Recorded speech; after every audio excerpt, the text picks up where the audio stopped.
Hello friends, स्वागत है आपका मेरे चैनल पर पहली बार विजिट किया हो तो प्लीज़ चैनल को सब्सक्राइब करें और वीडियो को लाइक करें। तो आज अपन बात करने वाले एफडीसी लिमिटेड के बारे में। तो सबसे पहले अपन देखते हैं इसका मार्केट कैप। तो इसका मार्केट कैप है 7,091 करोड़ का। करंट प्राइस चल रहा है 336 रुपये और इसका 52वें हाई 472 और 52वें लो 445 रुपये है। इसका पी रेशो चालू है 24 रुपये 5 पैसे और इसका ROCE और ROE पॉजिटिव में है, ये अच्छी बात है। तो चलते हैं और आगे बढ़ते हैं। इसका जो 5 ईयर का चार्ट देखा जाए तो फंडामेंटली बहुत ही स्ट्रांग है। सीधा ऊपर गया है, ऐसा सीधा ऊपर गया है, यानी इसका फंडामेंटल भी बहुत अच्छा है। इसके साथ ही अपन इसका पी रेशो का देखा जाए तो पी रेशो भी इसका बड़ा है। पी रेशो भी ऐसा जिगजैग जिगजैग करके सीधा ऊपर ही गया है, यानी इसका पी रेशो भी बड़ा है। पी रेशो और शेयर प्राइस लगभग साथ ही में चलते हैं, तो इसका कोई नहीं है। इसका फंडामेंटल अच्छा है, मतलब टेक्निकल एनालिसिस अच्छा है। तो साथ ही इस कंपनी के बैड पॉइंट और गुड पॉइंट देखते हैं। कंपनी रिड्यूस डेप्ट, कंपनी का कर्जा कम कर रही है और साथ ही कंपनी इज़ ऑलमोस्ट डेप्ट फ्री, यानी कंपनी जो है वो कंपनी का कर्जा ना के बराबर है। Through company is reported profit is not paying out dividend, यानी ये जो कंपनी है डिविडेंड नहीं देती। ये जो पहला पॉइंट है, ये कंपनी डिविडेंड नहीं देती है उसके लिए। The company has deliver poor sales growth of 10.7 over past 5 year, यानी पिछले पिछले 10 साल पिछले 5 साल से सेल्स ग्रोथ पुअर है, यानी कि जो इसका सेल्स है वो बढ़ नहीं रहा है। यह एक बैड पॉइंट है। और तीसरा पॉइंट है, company has a low return on equity 12% over 3 year, यानी इसने 12.5% का ही रिटर्न दिया है इस शेयर में पिछले 3 साल में, यानी 3 साल में 12.5% कुछ भी नहीं होता है, ऐसा इनका कहना है। तो चलो आगे बढ़ते हैं और इसका पीयर कंपटीशन देखते हैं। अपन बात कर रहे हैं एफडीसी शेयर प्राइस के बारे में। तो इसका सबसे कॉम्पिटिटिव देखा जाए तो पहला कॉम्पिटिटिव है सन फार्मा, दूसरा है सिप्ला, डॉक्टर रेड्डी लैब्स, यानी 7 कॉम्पिटिटिव इसके बड़े हैं। और जो अपना कंपनी है वो 8वें नंबर पे आता है एफडीसी शेयर प्राइस। और उस पी रेशियो के बारे में, इन सब का पी देखा जाए तो सबसे कम पी डॉक्टर रेड्डी लैब्स का है और दूसरे नंबर पर अपनी ही कंपनी आती है एफडीसी। इसका पी रेशियो है 24 रुपये 50 पैसे, यानी यह अच्छी बात है। यानी पी रेशियो अपनी कंपनी का अच्छा है, यानी फंडामेंटल अपने का स्ट्रॉन्ग है, अभी बढ़ने के चांसेस है। और बढ़ते हैं इसके क्वार्टरली रिजल्ट के बारे में। देखते हैं इसके क्वार्टरली रिजल्ट्स। तो साल साल यहाँ पे ऊपर है, ये जो है ये सब साल है और यह है नीचे है सेल्स। तो मैं आपको सेल और साल कंपेयर करके दिखाऊंगा। तो दिसंबर 2020 में 340 का करोड़ का सेल हुआ था।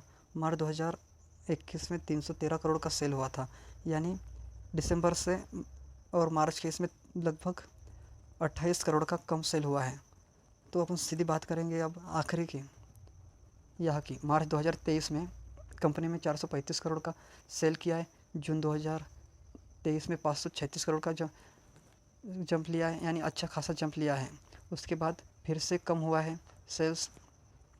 सितंबर 2023 में 486 करोड़ का सेल्स हुआ है और दिसंबर में उससे भी कम 458 करोड़ का, यानी क्वार्टर एंड क्वार्टर जो ग्रोथ है अच्छी नहीं देखी गई है। यानी इसका जो नेट प्रॉफिट होगा वो भी कम ही होगा।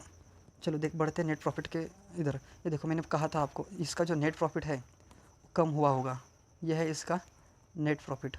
ये देखो, मैंने बताया था तुमको नेट प्रॉफिट 31 करोड़, 110 करोड़, उसके बाद 70 करोड़, उसके बाद 79 करोड़, यानी सेल्स घटा तो नेट प्रॉफिट में कमी आ गई है। तो सेल्स तो कम हो रहा है कंपनी का। ये ये भी प्रॉफिट एंड लॉस है। ये साल का है, वो क्वार्टर का है। ये क्वार्टरली है, पहले देखा हो, ये साल का है। साल के हिसाब से देखा जाए तो मार्च 2021 तब सेल्स किया था 1331, मार्च 2022 में 1525 और मार्च 2023 में 1781 और मार्च 2024 में देखने मिलेगा 1916 से ऊपर, यानी ईयर ऑन ईयर इसका ग्रोथ अच्छा खासा देखने को मिला है। तो चलो, ये तो ईयर ऑन ईयर के मामले में कंपनी अच्छी खासी है, लेकिन क्वार्टर एंड क्वार्टर देखा जाए तो कंपनी का अच्छा खासा ड्रॉप हुआ है। तो कंपनी पहले डिविडेंड देती थी, पहले मतलब 2012 से लेकर 2016-17 तक कंपनी ने अच्छा खासा डिविडेंड दिया है, लेकिन कंपनी ने अब डिविडेंड बांटना बंद कर दिया है। इसका रीज़न तो उन्हीं को पता क्यों उन्होंने बंद कर दिया है। तो चलो आगे चलते हैं और बैलेंस शीट देखते हैं। कंपनी पे मैंने पहले ही बताया था आपको, कंपनी पे कर्जा बहुत कम है। ये जो बोरिंग से यह है कर्जा, यानी कंपनी पे कर्जा ना के बराबर है। 25 करोड़ का कर्जा कंपनी पे, ये अच्छी बात है। कंपनी के पास जमा पूंजी जो है, रिजर्व्स, वो भी अच्छे खासे हैं, बढ़ते ही गए हैं। मार्च 2012 में 677 करोड़ था और मार्च 2023 में 1965 करोड़ है और सितंबर 2023 में 1956, यानी मार्च 2023 से कंपेयर किया सितंबर 2023 का तो वो 9 करोड़ कम हुआ है, यानी और मार्च 2012 से लेकर कंपेयर किया तो लगभग 1200 करोड़ का ग्रोथ देखा गया है। यह भी अच्छी बात है। तो देखते हैं अपन कंपनी का प्रमोटर होल्डिंग,